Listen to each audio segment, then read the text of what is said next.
In this video, I'm going to show you how you can add reverse motion on your videos in Filmora video editor.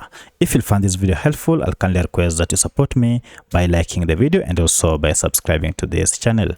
As you can see, I have this video and you can see this eagle is moving forward, but I like to go ahead and make it move in a reverse motion.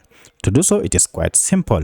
Just go ahead and select the part of the video clip you want on your track, or if you want the whole track to be reversed, go ahead and click on it just like that, and then come to this edit option and click on it. From here, go ahead and click on speed, and under speed you can see currently it is at normal speed, but we want to reverse it. So to reverse it, go ahead and choose the reverse speed option and then toggle it on like that. Now if I click on OK and go ahead and play this from the beginning, you can see now it is moving in a reverse motion.